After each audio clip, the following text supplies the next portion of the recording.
what takes us apart is the ability and the willingness of all the Ubisoft employees to try new things.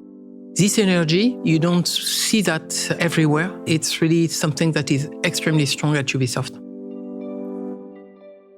You're listening to the Ubisoft Game Makers podcast. I'm Charles Adam Foster Simard. In 1986, the five Guillemot brothers founded a company called Ubisoft in Brittany, France. Today, Ubisoft has more than 50 studios and business offices around the world, over 20,000 team members, and it is the creative powerhouse behind beloved franchises like Assassin's Creed, Far Cry, Watch Dogs, the Tom Clancy brands, and many more. To celebrate Ubisoft's 35th anniversary, I'm very glad to welcome Ubisoft CEO and co-founder Yves Guillemot, who's going to talk about his experience leading the company over the last 35 years, what Ubisoft's priorities are today, and how he sees the future of our fast-changing industry.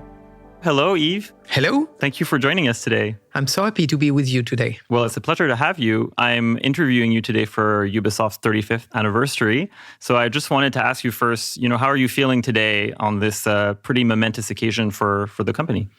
I feel really good. I feel very happy to see what has been achieved. And I think that there's so much possibilities for the future. I'd like you to take us back to the very origins because you're CEO of Ubisoft, but you're co-founder. So, you were there at the beginning, but there are other people there with you. So can you take us back, for those who don't know a little bit, the origin story of the company, how it all started? So it's five brothers. We are five brothers, and our parents who had a company, but that company was set to disappear because the state wanted to actually make that business done differently. So my parents said to my brother, you have to come back. It was Michel. You have to come back, Michel and Claude, and help to find a new business that will work for the company. So they tried many things. They went to computers in farms, to a small shop where you could sell a certain number of products for farmers. And in that shop, actually, at one point, we had Commodore 64 and Amstrad CPC with games. And they were sold at 3 times the price that they were sold in the UK. But this was an agricultural store? For sure, yes. Okay, but you were also selling video game... That's right. You were selling boots, trousers, and for farmers. Okay, why not? All the things all the things for farmers, and including a little bit of entertainment. And in the entertainment, you had those machines. And so my brother Michel, when he went for New Year in London with his girlfriend, he saw that those games were really sold 3 times less. And he said, maybe there's a business there. We could probably take those products from England and take them into France. So that's what he did. And he created a mail order company that became instantly successful. I was there with him at the beginning. How old were you at the 26. Okay. So it was really his thing. And my brother Claude was actually importing audio DVDs. And this business took off. And retailers, when they saw those games, they said, can you also sell us some of those games? So we started to sell to the distribution. And then we couldn't sell to all the shops because in Paris or the big department stores, they didn't want to buy by telephone. They wanted to see somebody. And then I was assigned to go to Paris and open the big stores. So I did that. And we did it for a while and it worked. And then we said, okay, now we have to create a publisher because it's important that we create our own products. So I had that task to create the publisher. So I created Ubisoft, where we worked only with third-party developers, people that were working at home. Very often they were 17 years old, working alone on a computer to actually create small games, but very nice games. So we started with them and with a small team in-house. And we created a game that was called Zombie. And at the same time, we were distributing some English publishers, Elite System.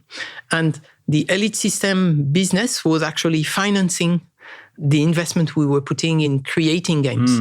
And that's how Ubisoft was created. All the financing came from the distribution part. And step by step, we were able to have enough revenue to create games that we started to sell in France, but we sold them very quickly in the UK, in Germany. And I remember the order from Germany on Zombie was almost the same quantity in one order that what we sold in France for the last 12 months. Wow. So you realize that, yes, you knew it was an international business, but when you see it on paper, it's something else. And then we went that way for a few years. And then my two brothers, Gerard and Michel, came to Paris to create the studio. The first production studio. First big production studio, because we had a small production studio, as I said, with one team. Yeah. But we realized very quickly that it was important to create big studios. So as Gerard was already working in Brittany to follow the game that we were creating with external people and that small team. But Michel was still taking care of the first company that we created. And when he came with Gerard in Paris, we really went after the creation of big studios. And we started by France, Paris, and then Romania. And very quickly after, Montreal and Shanghai. Right. So pretty early you were opening studios, outside of France. You were going international. Exactly. And my two other brothers, Christian was taking care of the account, taking the business from my mother. My mother was really the one taking care of the account for a long time. And when she decided to retire, he took over. So it's interesting because when you're looking at the history of Ubisoft, I always see a lot of publishing in the beginning. But from what you're saying, it sounds like the publishing was kind of financing the development. Like quite early on, you wanted to produce and develop Ubisoft's own games, right? Exactly. That's what we wanted to do. But as we all know, even at that time, it was costly to create games.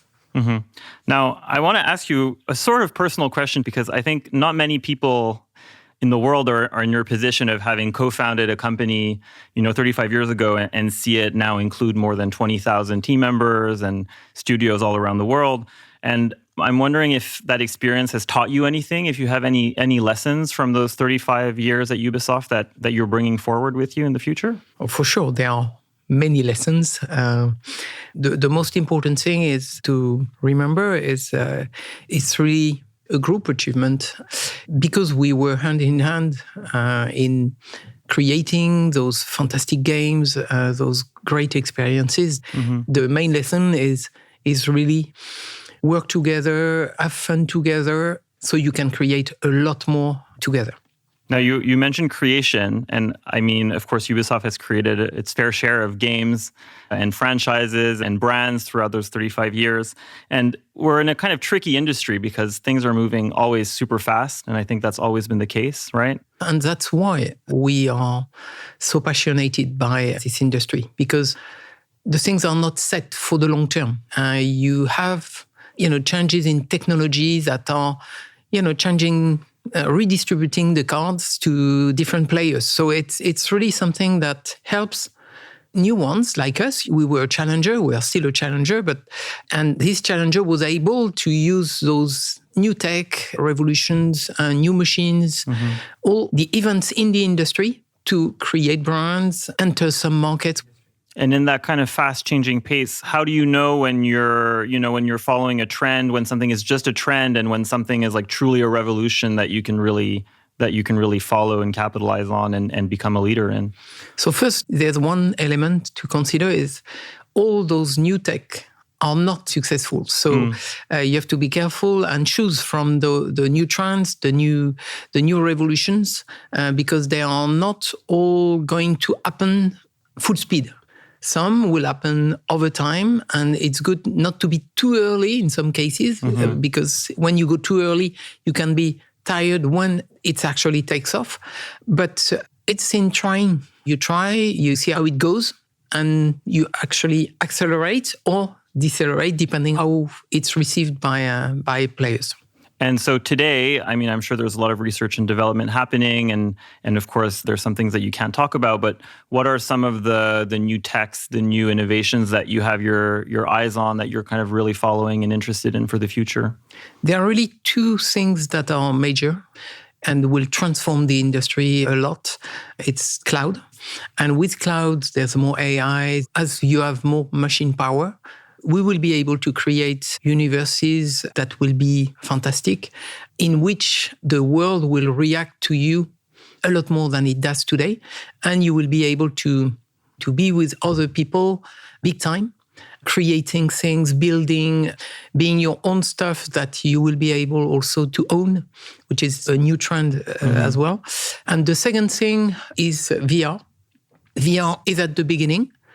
And it started very strong, but then it became a bit less important for a while. And I feel that it's going to come back big time. Right. What will be the exact form of the glasses and so on to make you feel that reality? We don't know exactly yet. But I see that being immersed in a world in 360, it's something that is going to change the universe. Mm-hmm. Now, we're talking about a bunch of different kinds of games, kinds of experiences, kinds of technologies and breakthroughs as well. And for me, also for Ubisoft, it's been the variety of types of games that Ubisoft has released over the years, like a really wide variety in terms of genre, in terms of types of players that we're trying to speak to. Has that variety always been really important to you and for the company? Yes, it has always been very important because it came with what our teams also wanted to create. So the goal of the company was always to give enough abilities to the teams to come with new ideas and take them to the market. So that's how the company was created, actually. And bringing it back to today and to what's coming next, what do you think in this competitive landscape sets Ubisoft apart from other developers in the industry? So those days, we still have to improve our abilities to create the best games. And we are working hard on our engines, on our tools in general, and in studying more the market to see where things are going. But what takes us apart is the ability and the willingness of all the Ubisoft employees to try new things, this goal to change the world. And so this energy, you don't see that everywhere. Mm-hmm. It's really something that is extremely strong at Ubisoft. And that's how you see as kind of one of our goals is to really to change the world with the games and the products that we make. It's exactly the goal. And if we really can make this place a better place by bringing a lot of fun and the possibility for people to actually hang out together and have fun, we will have achieved something very fantastic. Mm-hmm. You're connecting a lot the history of Ubisoft with where we are today and where we're heading next, which I think is really interesting and fits, of course, because you've been here the whole time. For you, is there something like an unshakable truth, like a core kind of value to Ubisoft that has always stayed the same and that you want to really defend and protect as we move forward? Yeah, I think the most important thing is for people to feel good when they are in their job, for them to also work with other people that are smart and that are pushing them to do more, not because they force them, but because they want to actually succeed together in creating something exceptional. Mm-hmm. But the goal of each one here is really to find his full potential and to continue to work on yourself so that you get better, you improve yourself, and you're happy with what you become. What we want is for people to really feel at home when they are at Ubisoft so that they can be happy to meet, work, chat with all the other members of the company and be themselves when they are there. And not play a role, but be themselves and make sure they create great things together. The goal of the company is really to make sure that we create fantastic games, but that the teams actually create something that they are extremely proud of, and that each individual in that team feels that he brought really a huge part of what was done. And so it's a collective creation for the benefit of the world we live in. So that's what I love in Ubisoft. Being humble, but create and try to create experiences that will please people for ages. Mm-hmm. You sent an email to teams recently, and you actually talked about the values of the company and what was kind of driving us. And you mentioned freedom and responsibility in that email. I'm wondering if you can talk a little bit about that and what you meant by that. Yes, what I meant is that we need to be ourselves, because that's where we perform the best. So the limit of that is respect for all the other people that are around you, and that everything you do is really in favor of a good consensus and a good fun also for everyone around you.